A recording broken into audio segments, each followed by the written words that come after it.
Messieurs, bonjour à vous. Aujourd'hui, jour numéro 30, l'amour conduit à l'unité. Jean 17, verset 11, Jésus fait cette prière. Père Saint, garde en ton nom tout ce que tu m'as donné afin qu'ils soient un comme nous sommes un. C'est cette fameuse prière de l'unité que Jésus fait pour ses disciples, que eux soient dans une pleine unité, tout comme son Père et lui sont dans une pleine unité. Il y a une unité vraiment parfaite dans la divinité. Il y a le but d'aller dans le même sens, la même pensée, le même esprit, les mêmes souhaits, les mêmes envies. Tous sont dans le même esprit pour aller dans le même sens. Et Dieu nous donne également la possibilité d'expérimenter cela. Souvenez-vous du texte de Genèse 2, verset 24, où il dit que l'homme et la femme, le mari et la femme, deux personnes distinctes l'une de l'autre, formeront une seule chair. Et c'est vraiment cette image, cette représentation de former qu'un seul, bien que nous soyons deux personnes distinctes. C'est cette idée-là qui est véhiculée dans la prière de Jésus et aussi c'est la représentation dans le mariage de ce qui existe dans la divinité. Souvent, nos mariages sont en proie à des disputes, des querelles, des séparations, un manque cru d'harmonie et d'unité. Chacun veut aller dans son sens, chacun tire la couverture de son côté, chacun a sa propre idée, une personne ne veut lâcher. Ah, moi je fais comme ça, toi tu fais comme ça. Ah, moi je vois ci, toi tu vois ça. Ah, moi je décide ça, toi tu décides ça. Bah, moi je fais comme ça, toi tu débrouilles. C'est vraiment un cruel manque d'unité, d'harmonie. Et la Bible nous invite à vraiment passer à autre chose. L'amour conduit à l'unité. Que se passerait-il si vous vous consacrez à aimer, à honorer et à servir votre femme en toutes choses? Si vous vous décidiez à faire pour préserver l'unité entre vous tous les sacrifices que l'amour peut faire?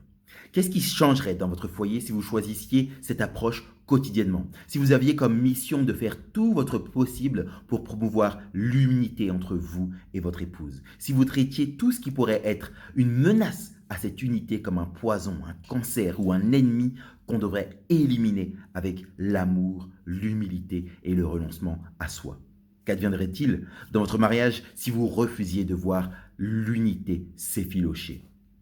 1 Corinthiens 1, verset 10 nous dit « Je vous exhorte, frères, par le nom du Seigneur Jésus-Christ, à tenir tous un même langage, à ne pas avoir de division entre vous, mais à être parfaitement unis dans un même esprit et dans un même sentiment. » Cela requiert de communiquer constamment, de partager ses pensées, de partager ses plans, de partager ses décisions. Et dès que quelque chose ou quelqu'un vient troubler votre unité, de chacun sortir son arme, non pas pour lutter l'un contre l'autre, mais pour vous battre ensemble contre ce qui fait obstacle, contre ce qui s'élève, contre l'unité qui règne entre vous.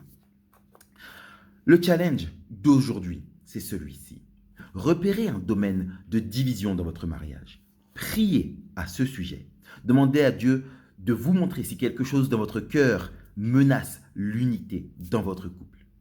Priez pour que Dieu le révèle également à votre épouse, pour que Dieu fasse cette révélation également à votre épouse s'il y a quelque chose dans son cœur à elle qui menace l'unité dans votre couple.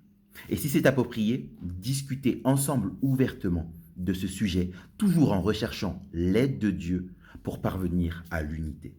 Je reprends le challenge d'aujourd'hui, il est un peu long, mais c'est la même pensée, c'est le même esprit.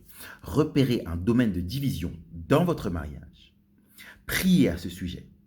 Demandez à Dieu de vous révéler tout ce qui, dans votre cœur, menace l'unité dans votre couple.